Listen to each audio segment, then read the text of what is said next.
अगर भगवद विमुख आचरण किए तो हर आचरण का दंड है और उसे भोगना ही पड़ेगा। अगर भोग से बचना है तो उपाय यही है, प्रभु की शरण में होकर प्रभु का चिंतन करना, प्रभु के लिए सारे कर्म समर्पित कर देना। इसके आगे नरकों का वर्णन सुनकर परीक्षित जी प्रश्न करते हैं कि क्या सबको नरक भोगना पड़ेगा? तो उन्होंने कहा नहीं, जो प्रायश्चित कर लेता है, जो भगवान नाम जप करता है, जो भगवद आश्रित है, उससे यदि ऐसे अपराध हो भी गए हैं तो उसे नरक नहीं जाना पड़ेगा, उसको ये दंड भोगना नहीं पड़ेगा। वो भगवान की कृपा से इन सब अपराधों से मुक्त हो जाएगा। अहम त्वाम सर्व पापेभ्यो मोक्षयिष्यामि मा शुचा। पर यदि आप भजन नहीं करते तो फिर भोगना पड़ेगा। यस्त्वी वै स्तेन बालाद्वा हिरण्य रत्नादीनि ब्राह्मणस्य वापहरन्त्यन्यस्य वानापपि पुरुषस्तम मूत्र राजन यम पुरुषा अस्य मयि अग्निपिंडै संदसै त्वयि निष्कुशंति। जो यहाँ दीनहीन है, अपने को बड़ा समर्थ समझकर उनकी संपत्ति छीन लेते हैं, उनके खान पान की व्यवस्था छीन लेते हैं, तो उनके जो आंसू गिरते हैं, आंसू से जो रज की बूंदें गिरती हैं, ऐसे हजारों वर्षों तक उनको अग्निमय नरक में ढकेला जाता है, जहां ज्वाला जल रही, और बराबर उनको हजारों वर्ष तक जलना होता है। ये कभी किसी पदाभिमान में, देहाभिमान में, धनाभिमान में, जनाभिमान में भरकर किसी दीन दुखी को कष्ट नहीं देना चाहिए। दुखिया को न सताइए, दुखिया देगा रोए, क्योंकि उसके और कोई बल नहीं। और जब दुखिया के मुखिया सुने तब तेरी गति का होए। जो चोरी से, बरजोरी से, किसी भी तरह से दीनहीन की वस्तु का अपहरण कर लेता है, बेचारा गरीब है, छोटी दुकान खोले हुए, अब अपने मद के शरीर बल, जन बल, धन बल, पद बल से खाया पिया, एक पैसा नहीं दिया, अब वो भी उसका हृदय जल रहा है, बोल तो पाएगा नहीं, नरक का रास्ता तय कर रहे। छोटी छोटी बात का भी दंड है। जय श्री हरिवंश नरक गति दुर्भर यम द्वारे कटियत नक्षी के। नाक काट ली जाती है छींकने वाले की, कहां छींका उसका भी दंड मिलेगा। जो यहां दूसरों के मांस को खाता है तो यमदूत वहां गरम गरम जो षणसी हैं उनसे उनका मांस नोच कर उनको खवाते हैं।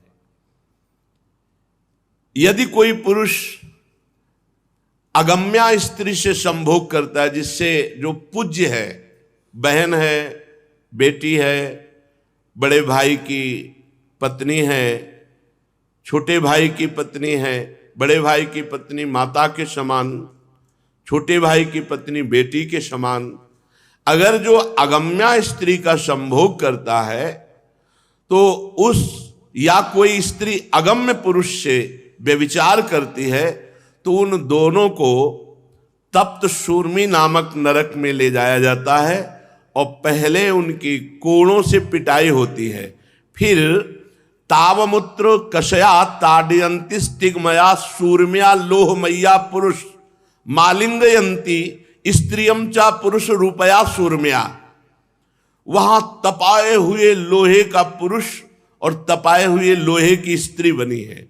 जो स्त्री अगम्य पुरुष से संभोग करती है या जो पुरुष अगम्या स्त्री से संभोग करता, अगम्या जो पूजनीय है, जो वंदनीय है, किसी भी तरह दोष दृष्टि भी नहीं करनी चाहिए, और उनसे संभोग करता है, उसको वहां पुरुष को ऐसी लोहमयी तपती हुई स्त्री से आलिंगन कराया जाता है और स्त्री को पुरुष से। ये हजारों वर्षों तक ऐसे जलना होता है। ऐसे व्यभिचारी पुरुष की बड़ी दुर्गति या व्यभिचारिणी स्त्री की बड़ी दुर्गति होती है। इस लोक में जो पशुओं से व्यभिचार करता है, मृत्यु के बाद यमदूत उसे वज्र कंटक शालमली नरक में गिराते हैं। इसमें वज्र के समान बड़े बड़े सेमर के जैसे वृक्ष हैं कांटे वाले, उनमें ऐसे फेंक देते हो, पकड़ करके घसीटते हैं नीचे की ओर, वो फटता जाता है पर वहां मरना नहीं। बार बार ऐसा किया जाता है जो यहां पशुओं से संभोग करते हैं। जो राजा या राजपुरुष धर्म मर्यादा का उल्लंघन करके मनमानी आचरण करता है, पद पे है, मनमानी दुरुपयोग कर रहा है पद का, अधर्म आचरण कर रहा है, तो उसे मर्यादा अतिक्रमण करने के कारण, मनमानी आचरण करने के कारण, तो कह रहे हैं उनको मरने के बाद वैतरणी नदी में पटका जाता है। जो दूसरे का धन खींचते हैं, घूस लेते हैं, दीनहीन को सताते हैं, अपराधी को मुक्त करते हैं, निरापराधी को दंड देते हैं, मनमानी आचरण करते हैं, तो उसे वैतरणी नदी में डाला जाता है। वैतरणी नदी में मल मूत्र पीव रक्त केश नख हड्डी चर्बी मांस ये भरी हुई है, इसी से ये वैतरणी नदी इसी से भरी हुई है। यहां ऐसे राजपुरुष या राज कर्मचारी जो अधर्माचरण करते हैं उनको इस नदी में डाला जाए। वो वही बस पीव मल मूत्र यही सब खाते हजारों वर्ष तक वैतरणी में।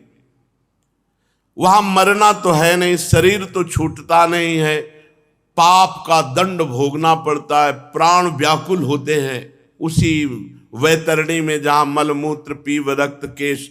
और वो अब अपनी दुर्गति का फल देख देख करके खूब रोता है। ऐसा नहीं कि आप वैतरणी में डाले गए तो आपको पता नहीं होगा क्यों डाले गए, आपके सामने कर्म होगा, हमने ये कर्म किया उसका दंड हमको ये मिल रहा है। जो लोग अपने धर्म का त्याग कर देते हैं, शौचाचार, पवित्रता, खान पान, एक अपनी मर्यादा है, वैष्णव धर्म, कुल धर्म, इन सब का त्याग कर देते हैं, लज्जा को तिलांजलि दे करके मनमानी आहार विहार करते हैं, मनमानी भोजन, मनमानी पेय पीना, और वो वैश्याओं से संभोग करते हैं। जो धर्म भ्रष्ट आचरण करने वाली है, ऐसे पशुओं के समान जो आचरण करते हैं, मरने के बाद पुयोद नामक नरक में गिराए जाते हैं, जिनमें बहुत ही घृणित पदार्थ भरे हुए हैं और बड़े ही विषैले जंतु हैं। वो जंतु उसे काटते हैं और वो घृणित पदार्थों को खाता हुआ उसमें अपने पाप कर्म को भोगता है। इस श्लोक में देखो, इसमें जो लिखा हुआ है उसे बहुत भाव से समझना होगा।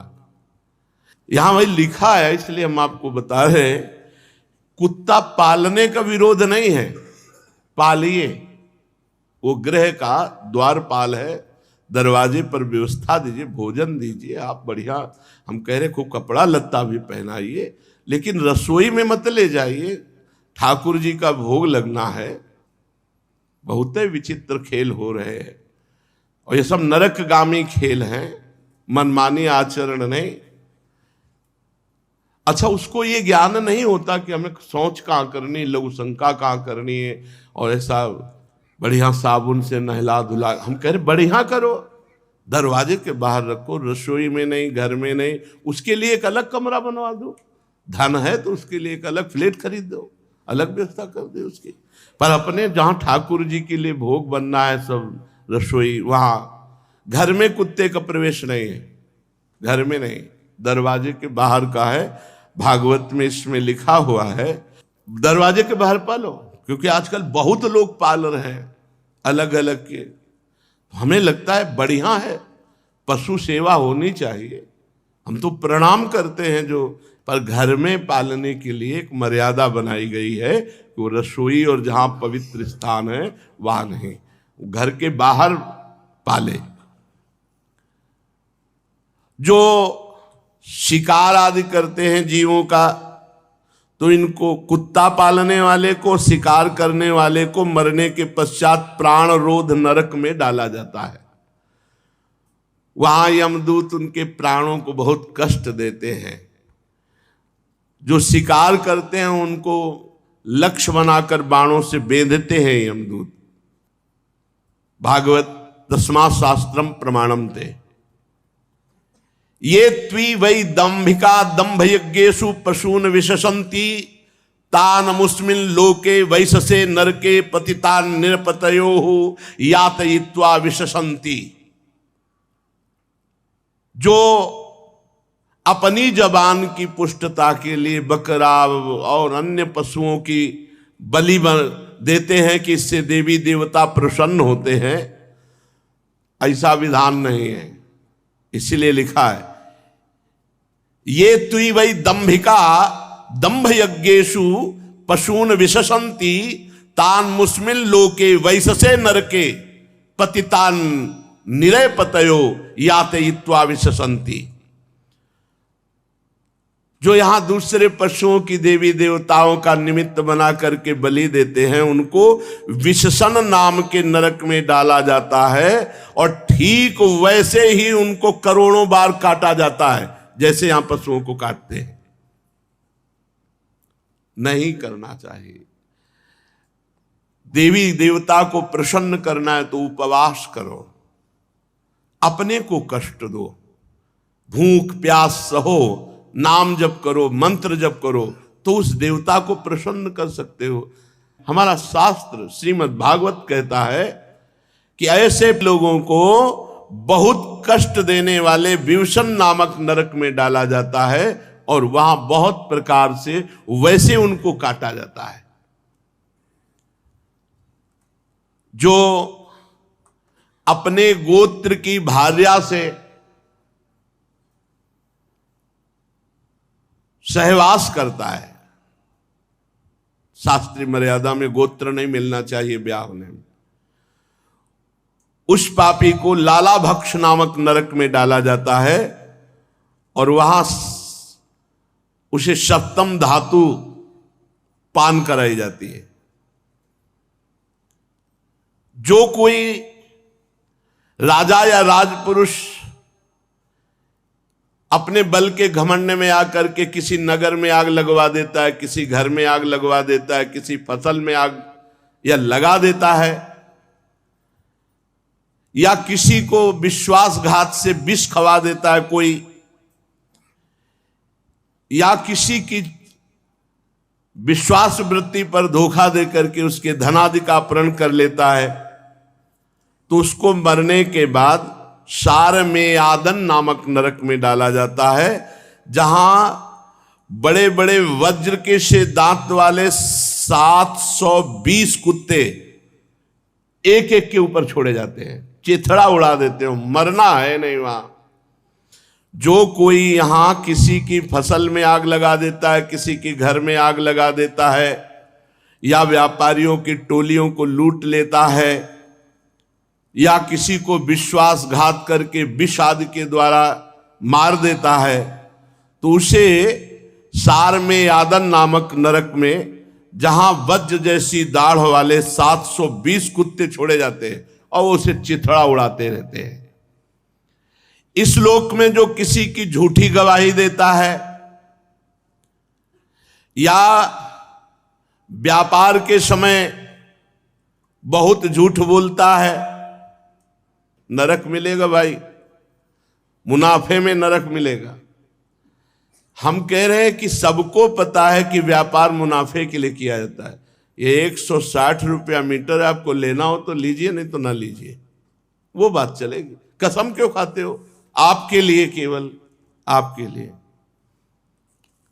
जो व्यापार में या गवाही में झूठी बोलता है और या दान देने में झूठी, आपको 5 लाख रुपए हम देंगे, इसके बाद नहीं दिया तो जब चंद्र ग्रहण सूर्य ग्रहण पड़ेगा वो ब्याज उसका बढ़ता चला जाएगा और आपको नरक मिलेगा, और अगली बार नरक भोगकर जब जन्म लोगे तो उसका कर्जा चुकाना पड़ेगा। व्यापार के समय, दान के समय, गवाही देने के समय जो झूठ बोलता है वो मरने के बाद अवीचिमान नामक नरक में जाता है।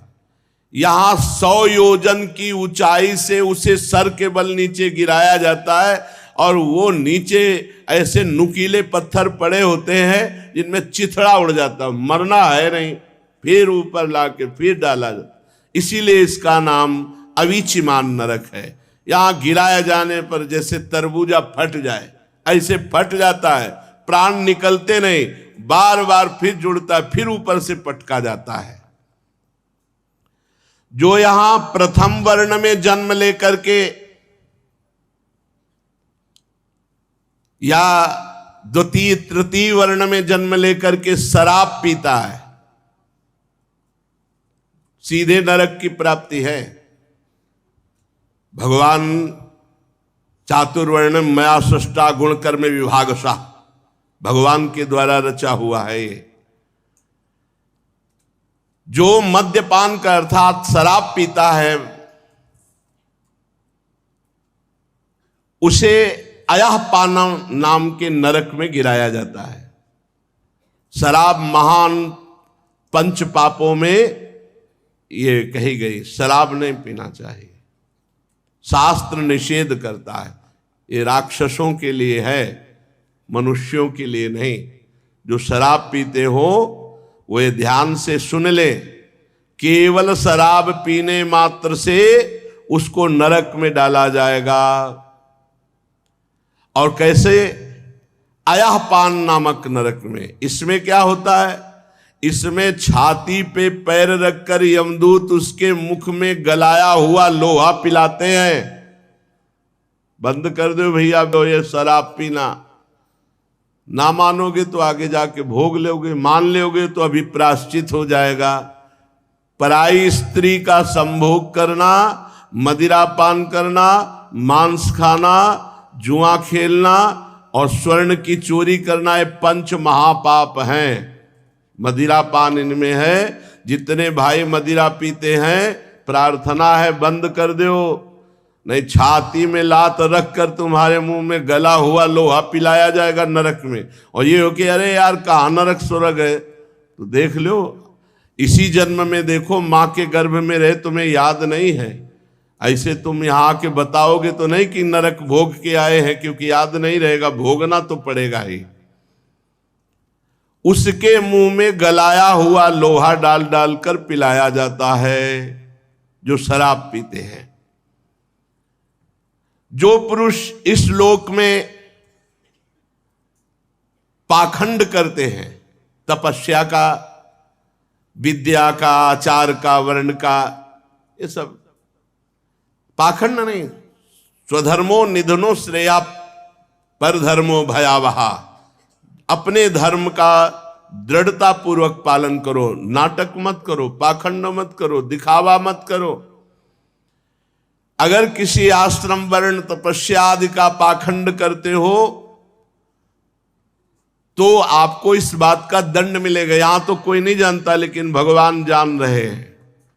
छार करदम नाम के नरक में गिराया जाता है। वहां बड़े बड़े पत्थरों से उसको कुचला जाता है, पाखंडी दंभी नाटकी को। दंभ नाटक पाखंड नहीं, धर्म से चलो। वहां बड़े बड़े पत्थरों से ऐसे चटनी जैसे बनाई जाती है, ऐसे कुचला जाता है जो पाखंडी पाखंड करता है, धोखे में फंसा करके अपने आप को भी नष्ट करता है, दूसरों को भी। जो इसमें इस लोक में राक्षसों की तरह कुछ भी खा सकता है, पशु पक्षी कुछ, जो मन आवे सो, बहुत सावधानी, भोजन भी बहुत सावधानी। वो यमलोक में राक्षसों के द्वारा, जैसे राक्षस ऐसे यमदूत उनको यातनाएं देते। रक्षोगण भोजन नामक नरक में गिराया जाता है। रक्षोगण भोजन नामक, जो मनाया जैसे मनाया सब खा रहे पी रहे, बहुत होश से पवित्र भोजन। यो यहां पशुओं का गरम गरम खून पीते हैं तो वहां कुल्हाड़ी से उसका गर्दन काटकर यमदूत खून पीते हैं। जो यहां दूसरों का मांस खाते हैं तो वहां यमदूत मांस भक्षण करते हैं, उसका खूब नाचते हैं वहीं। अरे बहुत हाहाकार है। इस लोक में जो लोग मनोरंजन के लिए पशु पक्षियों को कष्ट देते हैं, उनको फंसा लिया, उनको विविध प्रकार से तुम्हारा मनोरंजन हो रहा है, हमारे भय से व्याकुल हो रहा है, विविध उपायों से फुसला करके पशु पक्षियों को बुला देते हैं, उनको रस्सी में बांधकर कांटे से या विविध प्रकार की पीड़ा देकर खिलवाड़ करते हैं, तो उनको सुलूल प्रोत नामक नरक में गिराया जाता है और यमदूत पिंजड़े में बंद करके फिर भाले से उनके साथ खेलते हैं। इसलिए किसी भी पशु पक्षी जीव जंतु को कष्ट मत दो। इस लोक में जो उग्र स्वभाव के लोग होते हैं, जरा जरा सी बात में दूसरे से झगड़ा कर देते हैं, दूसरे को मारने पीटने लगते हैं, गालियां देते हैं, दूसरे का अहित अमंगल कर देते हैं, वे मरने के बाद दंड सूक नामक नरक में गिराए जाते हैं और वहां यमदूत जिंदा ऐसे निगल जाते हैं, फिर चबाकर उगलते, फिर बड़ा कष्ट दिया जाता है। जो यहां किसी प्राणी को किसी गुफा में ऐसे अंधेरी खाइयों में बंद कर देते हैं, मार डालते हैं, परलोक में यमदूत वैसे ही उनको विषैली आग के धुएं से घोटते हुए मारते हैं, इसलिए अवट निरोधन नामक नरक कहते हैं उसे।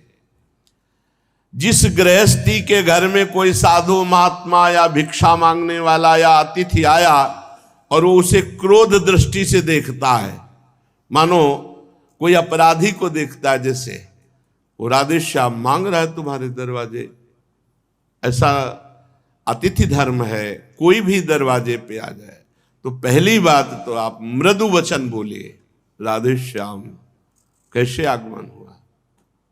अब वो जो मांग रहा है तुम्हारी सामर्थ्य तो दे दीजिए, नहीं तो राधे श्याम।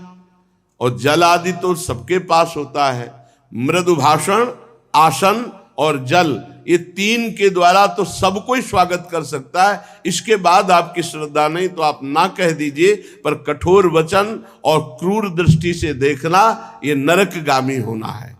जो गृहस्थ अपने आए हुए दरवाजे पर अतिथि अभ्यागत संत वैष्णव को क्रोध दृष्टि से देखता है तो नरक में उसे गिद्ध, कंक, काक और बटेर आदि यमदूत, वज्र की चोंच रखने वाले उसे पर्यावर्तन नामक नरक में गिराते और नोचते हैं। जो व्यक्ति यहां अपने को बड़ा धनवान समझकर अभिमानवश दूसरों को सताता रहता है पैसे के बल से, और जो सब पर संशय करता है, संदेह करता है और धन का कभी धर्म में खर्चा नहीं किया और हर समय रात दिन धन का चिंतन करके यक्ष के समान धन की रखवाली करता रहता है। बहुत धन में एक दोष है कि वो इतना आसक्त चित्त कर लेता है कि वो धर्म में खर्चा नहीं कर सकता, बढ़ाने की सोचता रहता है और फिर मर जाता है और वो यहीं पड़ा रहता है।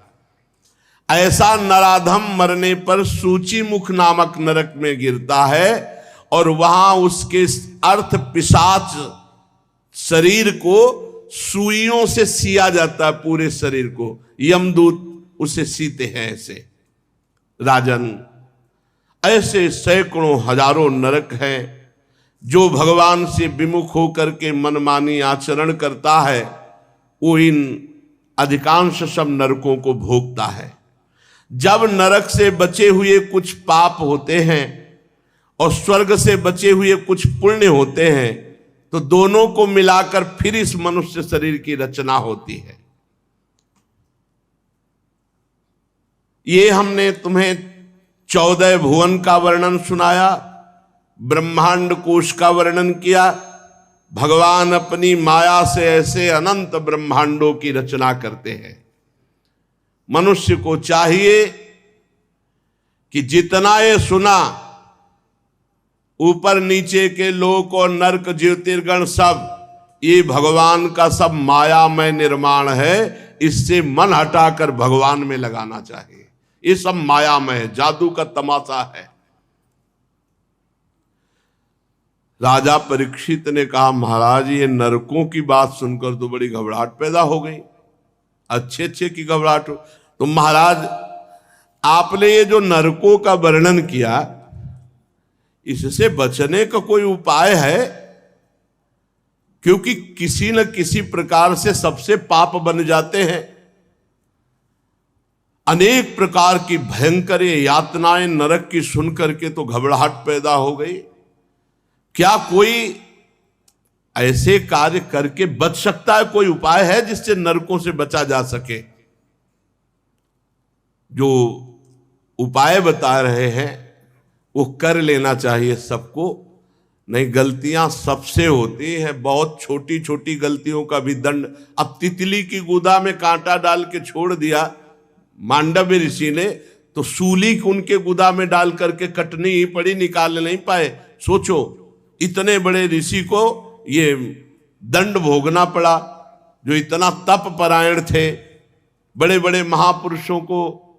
तो ये तो यहाँ की बात है, नरक में तो और कष्ट भोगना होता है। तो महाराज ये तो कोई ऐसा नहीं है जो नरक से, कोई बिरले ऐसा होगा, नहीं तो गलती तो। अरे महाराज युधिष्ठिर को भी नरक दिखाया गया था केवल जरा सी बात झूठ बोल देने पे। यहाँ जिंदगी झूठ बोलते गुजरी जा रही, तो पोटरी का पोटरी जमा है पाप। देखो ना, झूठ बहुत है, सब झूठ बोलते हैं। अब आजकल तो भय नहीं रह गया झूठ बोलने का, मतलब झूठ बोलने का तो भय नहीं रह गया कि हम झूठ बोल रहे। ऐसा बस बात बना जाए, बात बनाना, झूठ बोलना चाहे हजारों बातें, 100% झूठ। भाइयों की 100 में कुछ मिलावट, पूरी झूठ। तो सबसे बड़ा नहीं, असत्य संपातक पुंजा, झूठ के बराबर कहते कोई पाप नहीं। अब ऐसे पापों से कैसे बचा जाए? क्या सबको दंड भोगना पड़ेगा? और कलिकाल में तो ऐसा सब है ही है। बहुत से ऐसे जीव हैं मनुष्य शरीर में जिनको ये ज्ञान ही नहीं है कि मतलब ये पाप हम कर रहे हैं, इनका दंड भोगना, मत वाले होकर चले ही जा रहे हैं। कुछ ऐसे हैं जिनकी बुद्धि काम करती है पर भोगाकर्षण पाप करा लेता है। कोई बिरला ऐसा हो जो बचे, नहीं तो जैसे कलयुग ने कहा था ब्रह्मा जी से कि सतयुग भैया कह रहे हैं हमारे राज्य में कोई नरक नहीं जाएगा, और त्रेता भैया कह रहे हैं कि हम बड़े भाई सतयुग का ही अनुसरण करेंगे, द्वापर कह रहे हैं कुछ कुछ आज्ञा का पालन करेंगे। तो कलयुग ने कहा पिताजी हम वचन देते हैं हमारे राज्य में बिरले कोई परम पद या स्वर्ग जाएगा, ले सीधे सबको नरक भेजेंगे। मनमानी आचरण करने का मतलब है नरकगामी होना, शास्त्र सम्मत आचरण। तो महाराज आप कृपा करके उपदेश करो कि नरक ना जाना पड़े, नरक से बचा जाए, बड़ा भयंकर है नरक। श्री सुखदेव जी ने कहा, ध्यान से सुनना, मनुष्य मन वाणी और शरीर से जो पाप कर्म करता है उसे अवश्य भोगना पड़ता है। यदि वो उन पापों का प्रायश्चित कर ले मरने के पहले, तो उसे उन भयंकर यातनापूर्ण नरकों में नहीं जाना पड़ेगा जो मैंने तुम्हें अभी वर्णन सुनाया। प्रायश्चित कर ले अपने हर पाप का। बड़ी सावधानी से सजगता के साथ मृत्यु के पहले ही पहले शीघ्र से शीघ्र पापों की गुरुता और लघुता का विचार करके उनका प्रायश्चित कर डालना चाहिए। जैसे मर्मज्ञ चिकित्सक रोगों का कारण और उनकी लघुता गुरुता जानकर दवा के द्वारा रोगों को नष्ट कर देता है या ऑपरेशन के द्वारा, ऐसे ही प्रायश्चित के द्वारा पापों का नाश कर लेना चाहिए। राजा परीक्षित जी ने पूछा, भगवान मनुष्य राजदंड, समाज दंड और लौकिक शास्त्रोक्त नरक गमन आदि परलौकिक कष्टों से ये जान करके कि ये पाप है उसको दंड मिलेगा, पाप वासनाओं से विवश होकर बार बार पाप करता है, ऐसी अवस्था में उसके पापों का प्रायश्चित कैसे हो सकता है? एक बार पाप किया वो प्रायश्चित कर ले, ठीक, फिर पाप, फिर पाप, फिर पाप, तो प्रायश्चित कैसे हो सकता है? कैसे संभव हो सकता है कि वो नरक न जाए? क्योंकि प्रायश्चित करके पाप से छुटकारा मिलेगा, फिर पाप करेगा। ऐसी स्थिति में मैं समझता हूं कि जैसे हाथी स्नान कर पुनः धूल डाल लेता है, तो स्नान का मतलब क्या रहा? तो उस प्रायश्चित का मतलब क्या रहा? अगर पुनः मनुष्य पाप करता है तो उसका प्रायश्चित व्यर्थ हो जाता है। बहुत सुंदर विषय है, बहुत सुंदर है। श्री सुखदेव जी कहते हैं, कर्म के द्वारा ही कर्म का निर्बीज नाश नहीं हो सकता। कर्म के द्वारा पाप कर्मों का नाश नहीं हो सकता। अब ये भूल छोड़ दे कोई, वो तुम्हारा कर्म तुम्हें भोगना पड़ेगा। उसका प्रायश्चित है एकमात्र भगवान का भजन। आगे वर्णन करेंगे। कर्म के द्वारा नाश नहीं हो सकता, ये श्री सुखदेव जी महाराज कह रहे हैं कि आपने पाप कर्म कर लिया, आप कोई और कर्म करें तो उससे वो पाप कर्म नष्ट हो जाएगा। कर्म में इतनी सामर्थ्य नहीं कि वो निर्बीज कर सके तुम्हारे पाप कर्म को। जो अज्ञान से युक्त होकर पाप कर्म करते रहते हैं, उनकी वासनाएं बनी रहती हैं और वासनाएं नए पाप कराती रहती है, इसलिए वो निष्पाप कभी नहीं हो सकते। अगर सच्चा प्रायश्चित है तो है भगवत प्राप्ति, तत्व ज्ञान। अगर उससे तत्व ज्ञान हो गया है तो जीवन मुक्त, भगवत प्राप्ति हो गई तो जीवन मुक्त। बिना भजन के, भगवत प्राप्ति के बचने का उपाय नहीं है। नाम जप करो, खूब नाम जप। आगे सुनेंगे आप। जैसे कोई पुरुष सही दवा और सुपथ्य का सेवन करे तो रोग रहित हो जाता है, ऐसे सही अनुष्ठान और अपनी पवित्र दिनचर्या तो निष्पाप हो जाएगा। जो पुरुष नियमों का पालन करता है और भगवान का भजन करता है तो धीरे धीरे उसकी पाप वासनाएं, जैसे कई लोग कहते हैं भजन करने पर मन जलता है, तो मनई से तो पाप हुए, मनई प्रेरणा करी, मनई संकल्प बनाए, मनई में वासना है, तो भजन मन को जलाकर निर्वासनिक करता है। जो नियम पूर्वक भजन करता है, संयम पूर्वक आचरण करता है, वो धीरे धीरे उसके पाप भस्म होते हैं और वो कल्याणप्रद भगवत प्राप्ति या तत्व ज्ञान में समर्थ हो जाता है। जैसे बांस के झुरमुट में लगी हुई आग बांसों को जलाकर राख कर देती है, वैसे ही श्रद्धावान धैर्यवान पुरुष ब्रह्मचर्य, तपस्या, इंद्रिय दमन, मन की स्थिरता, दान, सत्य, बाहर भीतर की पवित्रता, यम नियम और नवधा भक्ति, मन वाणी शरीर द्वारा किए गए बड़े से बड़े पापों को नष्ट किया जा सकता है। ब्रह्मचर्य, इंद्रिय दमन, मन की स्थिरता, नवधा भक्ति, ये विविध प्रकार के साधन हैं जिनसे हम पापों को नष्ट कर सकते हैं। भगवान की शरण में ये बिल्कुल अलग साधन है, ये बिल्कुल पक्का साधन और अलग साधन है। केचित केवलया भक्त्या वासुदेव परायणाः अघम धुनवंती कार्त्स्नेन निहारमिउ भास्करा। बहुत जोर की बात है, यही बात बहुत महिमामयी है, जो पाप और पाप की जड़ को भी भस्म कर देता है। अन्य साधनों से पाप नष्ट हो सकते हैं, लेकिन फिर वो हरे भरे नए किनगे। न तथा हर्गवान राजन पूजेत तप आदि भी यथा कृष्णार्पित प्राणस तत्पुरुष निषेवया। सीधी बात, कोई झंझट नहीं। भगवान की शरणागति, ये बहुत सरल बात है, बहुत सरल है। तन मन वचन प्राण सब भगवान को समर्पित कर दिए। बोले केचित, केचित माने कोई बिरला ही ये साधन पकड़ पाता है। भगवान की शरण में होकर केवल भगवान का स्मरण तो सारे पापों को उसी प्रकार भस्म कर देता है भगवान का नाम जब।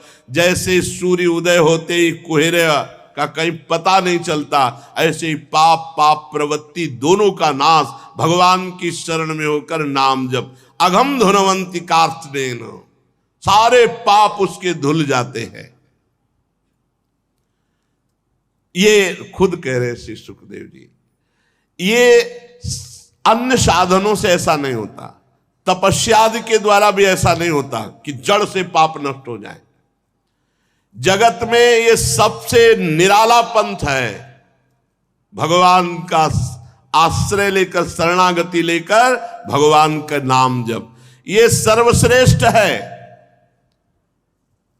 सध्री चीनो हयम लोके पंथा क्षेमो कुतो भयः सुशीला साधवो यत्र नारायण परायणा प्रायश्चित्तानि चीर्णानि नारायण पराङ्मुखम न निष्पुनन्ति राजेन्द्र सुरा कुंभमिवापगा। ये सबसे निराला मार्ग है, भगवान की शरण में होकर भगवान का नाम जप करना। ये भय रहित, कल्याण स्वरूप, संशय रहित, इसी पर भगवत परायण सुशील साधु जन चलते हैं। अन्य साधनों से निष्पाप नहीं हुआ जा सकता। जैसे उदाहरण दे रहे हैं, जैसे सुरा कुंभ मिवापगाहा, शराब भरे हुए घड़े को आप चाहे जितनी बार धोएं, वो शराब के घड़े से कभी शंकर जी में जल नहीं चढ़ाया जा सकता, वो अपवित्र हो जाता है। ऐसे ही अन्य साधनों से चाहे जितना आप पाप को नष्ट करने की कोशिश करें, नष्ट नहीं होगा। लेकिन भगवान की शरण में हो गए, हो गया, भगवान की शरण में हो गए, तन मन प्राण समर्पित कर दिए, अब परम पवित्र हो गए। कोई भी पाप का दंड उसे नहीं भोगना पड़ेगा। जिन्होंने अपने भगवद गुणानुरागी मन मधुकर को भगवान श्री कृष्ण चंद के चरणारविंद मकरंद का एक बार पान करा दिया, ओहो, सकृन मनः कृष्ण पदारविंदयोर निवेशितम तद्गुण रागियैरिहि नाते यमं पास भृतश्च तद्भटान स्वप्ने पश्यन्ति चीर्ण निष्कृता। एक बार जिसने भगवान श्री कृष्ण का आश्रय ले लिया, एक बार भगवान श्री कृष्ण का स्मरण किया, सारे प्रायश्चित हो गए। स्वप्न में भी यमराज के दूत नहीं दिखाई देंगे, नरक जाने की तो बात ही क्या रही, स्वप्न में भी। परीक्षित, इस विषय में महात्मा लोग एक प्राचीन इतिहास कहा करते हैं। उसमें भगवान श्री हरि और यमराज के दूतों का संवाद है, तुम ध्यान से उसे सुनो। कान्यकुब्ज नगर कन्नौज में एक ब्राह्मण रहता था, उसका नाम था अजामिल। वो वैश्या के प्रसंग को देख करके बड़ा आसक्त चित्त होकर वैश्यागामी और पूरा का पूरा दूषित सदाचार नष्ट हो चुका था। वो इतना नीच हो गया था कि रात दिन वैश्या का सहवास करता, उसी के पास रहता, उसको रिझाने के लिए बटोहियों को लूटता, उनकी हिंसा कर देता, जुआ खेलता, धोखाधड़ी से धन ला करके वैश्या को संतुष्ट करता। निंदनीय वृत्ति का आश्रय लेकर वो अपने कुटुंब का भरण पोषण करता और बहुत से प्राणियों की हिंसा कर चुका था, बहुत से प्राणियों को लूट चुका था, वो बहुत से प्राणियों का पाप कर्म एकत्रित कर चुका था। अब वो उसी वैश्या के साथ जो बच्चे पैदा हुए, उन्हीं के दुलार लालन पालन में समय उसका नष्ट हो गया। बहुत बड़ा आयु का लंबा भाग व्यतीत हो गया। 88 वर्ष की उसकी अवस्था अब आ गई। उसने वैश्या से 10 पुत्र उत्पन्न किए थे। सबसे छोटे का नाम नारायण रखा था। ये स्वयं नहीं रखा था। जब भगवान अहेतुकी कृपालु है, अहेतुकी कृपा करते हैं तो साधु समागम होता है। भक्तमाल जी में इनका चरित्र है। एक बार एक भगवत प्रेमी महात्माओं की साधु मंडली आई, तो भ्रमण करते थे साधुजन, तो उधर कन्नौज होते हुए निकले। तो उसी नगर में पूछा, भाई कोई पवित्र ब्राह्मण हो जिसके यहां भिक्षा ले सके, कोई एकांतिक बगीचा हो। तो विनोद करने वाले, उपहास करने वाले गांव में भी लोग होते हैं। उनका बहुत सबसे ज्यादा पवित्र अजामिल ब्राह्मण है, और बगीचा भी बहुत जोर का है, और था जोर का बगीचा क्योंकि वैश्या का था उपवन। संत महात्मा विश्वास ही परम धन होता है। वो विश्वास करके गए, बगीचे में ठाकुर जी के लिए जल छिड़का और आसन लगाया और आरती पूजा शुरू। और उधर अजामिल जो है 2-4 पशुओं की हिंसा करके उनको लेके आ रहा था। बगीचे में गया, देखा साधु महात्मा तो वैसा तो नहीं कि वो ये ना जानता हो कि साधु महात्मा क्या होते हैं। पशुओं को दूर फेंका जो मृग आदि मार कर लाया था, और गया साष्टांग दंडवत किया और रो पड़ा, भगवान आज पता नहीं मुझ नीच अधम का कौन सा सौभाग्य उदय हुआ कि आप भगवत प्रेमी महात्माओं का सानिध्य। प्रभु मैं तो बहुत नीच हूं, आप यहां कैसे आ गए? तो उनका गांव के लोगों ने बताया कि उत्तम ब्राह्मण है। तो बोले प्रभु देख ही रहे हो आप, हम कैसे उत्तम हैं। वैश्या के संग रहते हैं, हिंसादि चोरी लूटपाट से अपना पेट पालते हैं। प्रभु मेरी दुर्गति हो गई। तो उनका अब तो कोई साधन बन नहीं सकता, अब हम तुम्हारे भाग्य की रेखा देख रहे, एक पुत्र और होगा, उसका नाम नारायण रख देना। और संतों ने अपना आसन उठाया और अपवित्र स्थान में भगवान का भोग बनाना, भगवान का भोग लगाना हो नहीं सकता, वहां से चल पड़े। कुछ समय बाद जो 10वां पुत्र हुआ उसका नारायण नाम रखा। सबसे छोटे का नाम नारायण था। अजामिल का बहुत प्यार स्वाभाविक नारायण पर था।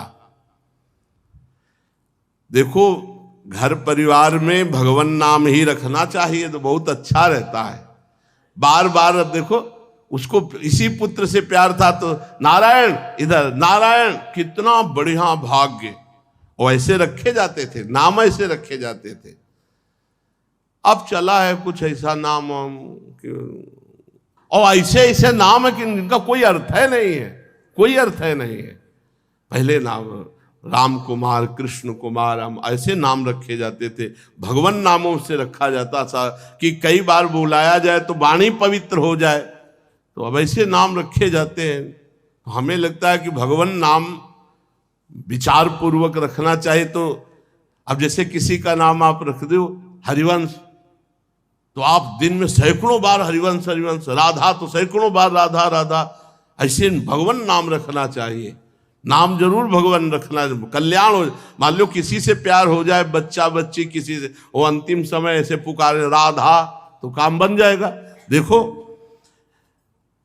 अब वो अपने इस बालक पर 88 वर्ष का वृद्ध अजामिल बड़ा मोह, और मोह क्या मतलब, पूरी श्रद्धा के संतों ने कहा है नारायण नाम रखना, तो इसलिए बहुत प्यार करता है।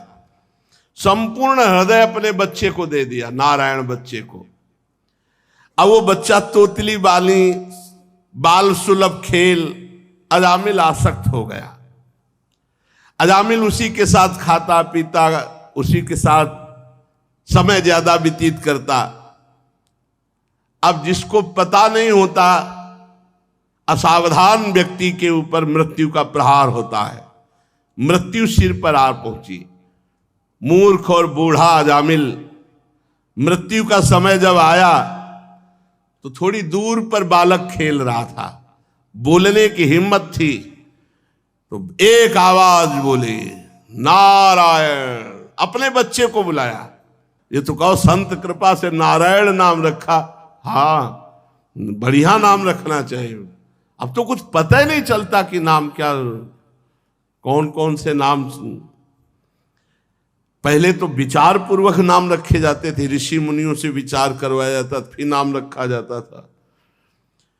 अजामिल ने देखा भयंकर यमदूत, हाथ में फांसी और टेढ़े टेढ़े भयंकर मुंह, दांत और रोए।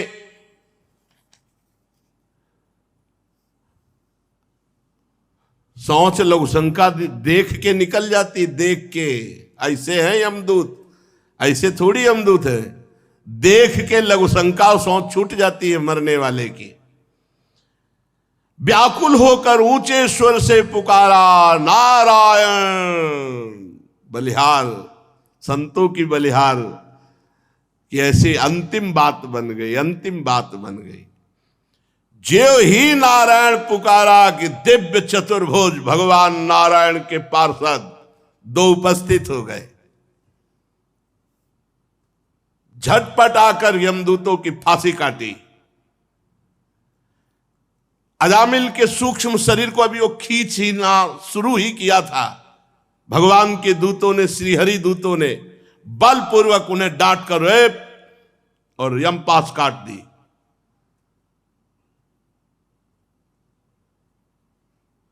यमदूतों ने कहा, भगवान यमराज के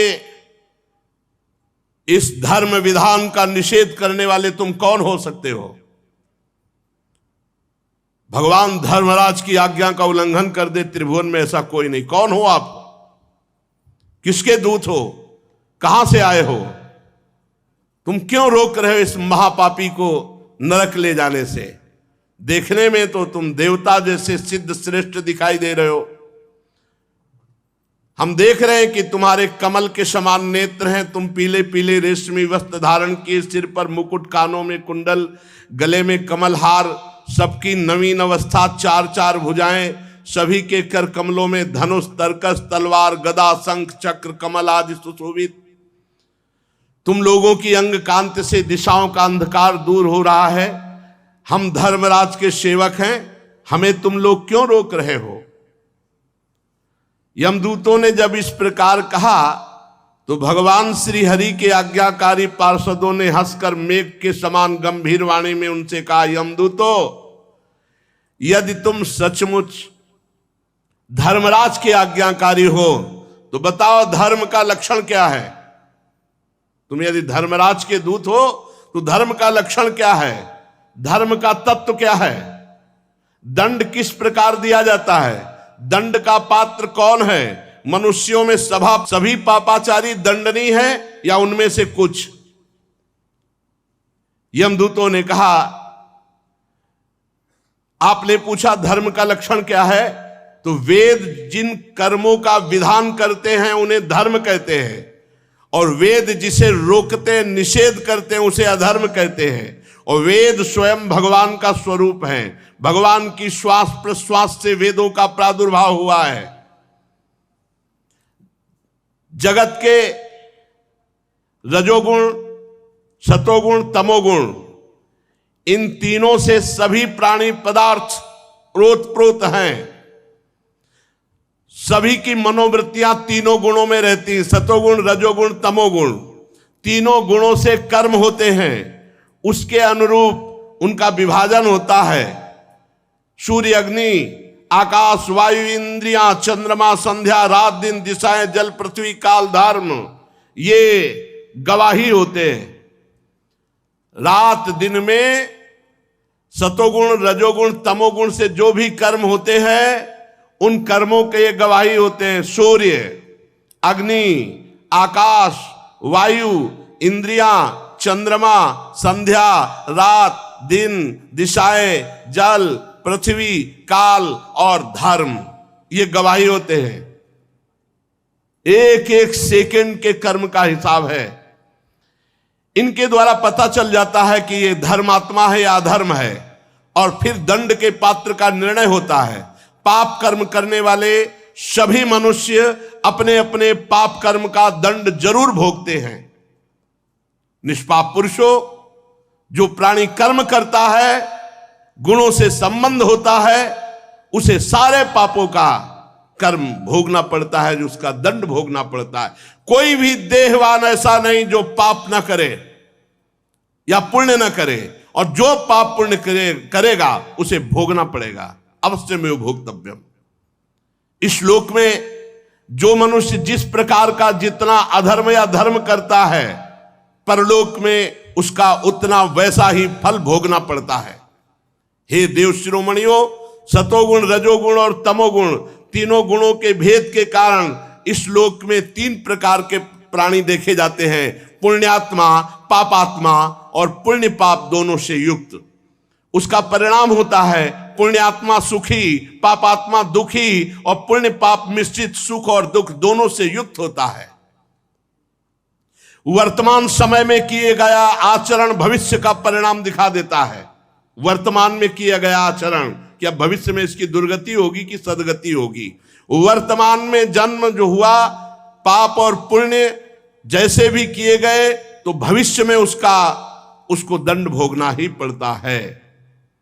हम स्वामी अजन्मा भगवान सर्वज्ञ यमराज के दूत हैं। हमारे स्वामी सबके अंतःकरणों में विराजमान है, किसी को कुछ बताने की जरूरत नहीं है। जो मन से सबको देख लेते हैं और उसी के अनुसार वो दंड देते हैं, इसमें किसी को बताने की जरूरत नहीं। यमराज स्वयं सबके हृदय में विराजमान है। जैसे सोया हुआ ज्ञानी पुरुष स्वप्न के समय प्रतीत हो रहे कल्पित शरीर को अपना वास्तविक शरीर मानता है, सोए हुए अथवा जागने वाले शरीर को भूल जाता है, वैसे ही जीव पूर्व जन्मों की याद भुलाकर इस शरीर में वर्तमान में जो भी कर्म करता है उसको दंड भोगना पड़ता है। सिद्ध पुरुषों, जीव शरीर से 5 कर्मेंद्रियों से लेना देना, चलना फिरना आदि काम करता है, और 5 ज्ञानेंद्रियों से रूप रसादि 5 विषयों का भोग करता है। 16वें मन के साथ 17वां स्वयं मिलकर अकेले ही मन, ज्ञानेंद्री और कर्मेंद्री, इन तीनों से विषयों को भोगता है और उसे दंड भोगना पड़ता है। जीव का 16 कला और 3 गुणों वाला ये सूक्ष्म शरीर बार बार जन्म, बार बार मरण यही भोगता है। बार बार हर्ष, बार बार शोक, भय, पीड़ा, जन्म, मृत्यु ये भोगना पड़ता है। कामवश पाप करता है, काम से प्रेरित होकर। क्रोधवश पाप करता है, लोभवश पाप करता है, मोहवश पाप करता है, अहंकारवश पाप करता है, ईर्ष्यावश, इनके द्वारा पाप कर्म होता है और उसे भोगना पड़ता है। जैसे रेशम का कीड़ा अपने ही जाल में फंस करके मारा जाता है, वो अगर रेशम का जाल ना निकाले तो ना मारा जाए, ऐसे ही कर्म के जाल में फंस करके ये मनुष्य मरता है, ये मोह का शिकार बनता है। कोई शरीरधारी जीव एक क्षण भी कर्म किए बिना नहीं रह सकता। प्रत्येक प्राणी से स्वाभाविक माया विवश करके कर्म कराती है। जीव को पूर्व जन्मों के पाप पुण्य संस्कारों के अनुसार ये शरीर प्राप्त होता है, स्थूल शरीर, सूक्ष्म शरीर। उसी के अनुसार उसकी वासनाएं होती हैं, उसी के अनुसार उसकी क्रियाएं होती हैं, और उसी के अनुसार उसको भोगना होता है। देव शिरोमणियों, आप जानते हो अजामिल बड़ा पापी है वर्तमान में। पहले ये शास्त्रज्ञ था, शील सदाचार सद्गुण संपन्न था, ये ब्रह्मचर्य का पालन कर रहा था, इंद्रियों को शासन में ले रहा था, पवित्र था। इसने गुरु अग्नि अतिथि वृद्ध पुरुषों की उपासना की थी, समस्त प्राणियों का उपकार चाहता था।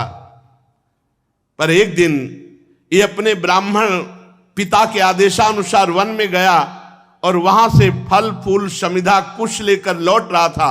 लौटते समय देखा कि एक भ्रष्ट वैश्या किसी कामी पुरुष से निर्लज्जता पूर्वक विहार कर रहा है। वैश्या ने भी शराब पी रखी थी, वो भी मतवाली हो रही थी। पुरुष के साथ ऐसे देख करके अजामिल का मन चंचल हो गया। अब ये लाख उपाय किया अपने मन को संभालने का, लेकिन ये काम के वशीभूत हो गया। यद्यपि बहुत धैर्य और ज्ञान का प्रयोग किया, पर काम वेग से विचलित होकर मन को ना रोककर ये पूरी शक्ति से वैश्या को रिझाने में लग गया। वैश्या को निमित्त बनाकर काम पिशाच ने इस अजामिल का नाश कर दिया। अब ये शास्त्र संबंधी सारी पवित्रता और चेष्टा मर्यादा छोड़कर वैश्या को रिझाने में लग गया। वैश्या के साथ सहवास और अपने घर की सारी संपत्ति वैश्या को दे दी। ये धर्म भ्रष्ट हो गया और वैश्या के ही पास रहने लगा।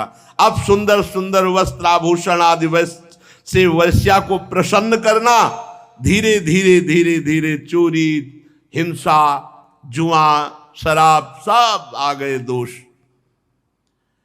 स्वच्छंद चारणी कुल्टा वैश्या के अधीन होकर के इसने साफ शास्त्र विरुद्ध आचरण किए। इस पापी ने शास्त्राज्ञा का उल्लंघन किया, स्वच्छंद पापाचरण किया, ये शास्त्र निंदित कार्य किए।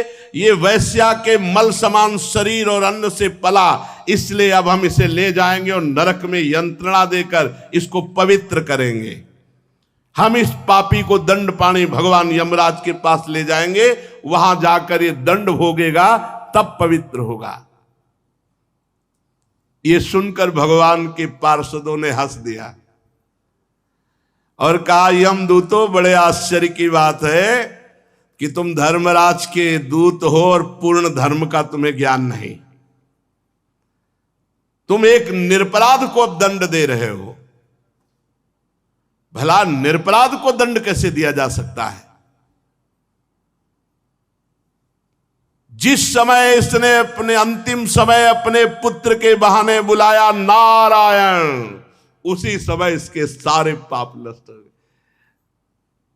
ये बात समझ लो, कोई भी तपस्या इतनी पवित्र नहीं कि सारे पाप नष्ट कर सके। यदि गोविंदेति चुक्रोशी कृष्णा माम दूरवासिनम ऋण में तत्प्रबद्धम में हृदयान्नापसर्पति। गोविंद गोविंद, चाहे जितनी दूर से गोविंद गोविंद, हरि हरि, कृष्ण कृष्ण, सब पाप नष्ट हो गए, भगवान ऋणी हो जाते हैं। साधारण धर्म का ज्ञान तुमने वर्णन किया, साधारण धर्म का ज्ञान तुम्हें नहीं है। यह विश्वासघात होगा इसके साथ यदि मैं तुम्हें ले जाने दूं। यमदूतों, एक जन्म का नहीं, बस यही सब शास्त्रों की कृपा से बात आई, तभी हमारे हर प्रश्न का उत्तर नाम होता है। हर प्रश्न का उत्तर अयम ही कृत निर्वेशो जन्म कोट्यंहन समामपि यद व्याजहार विवशो नाम स्वस्तयनम हरे। इसने मेरे हरि का नाम जब उच्चारण किया तो इस जन्म के नहीं, करोड़ करोड़ जन्मों के पापों का प्रायश्चित हो गया। अब यह भगवान के परम पद को प्राप्त होगा। 1 रुपया नहीं लगता। तुम स्नान किए हो कि नहीं किए हो यह भी प्रश्न नहीं है। अपवित्र पवित्रो वा सर्वावस्थांगतो विवाह यह स्मरेत पुंडरीकाक्षम सवायाभ्यंतरा शुचि। हरि हरि, कृष्ण कृष्ण, राधा राधा राधा, हो गया, सब पापों का प्रायश्चित हो गया। अयम ही कृत निर्वेशो जन्म कोट्यंग सामपि, करोड़ों जन्मों के पापों का इसने प्रायश्चित कर लिया जिस समय इसने हमारे स्वामी नारायण का नाम पुकारा। एते नैव भृगोनोस्य कृतम स्याद घनिष्कृतम यदा नारायणायेति जगाद चतुरक्षरम।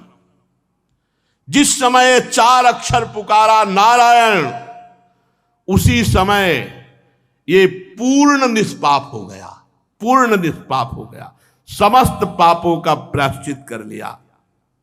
ध्यान दो, भगवान के पार्षद बोल रहे, स्तेनः शुरापो मित्र ध्रुव ब्रह्म गुरुतल्पगः स्त्री राज पितृ गोहंता ये च पातकिनो परे सर्वेषामप्यघवता मिदमेव सुनिष्कृतम नाम व्याहरणम विष्णुर यतस्तद्विषयामति।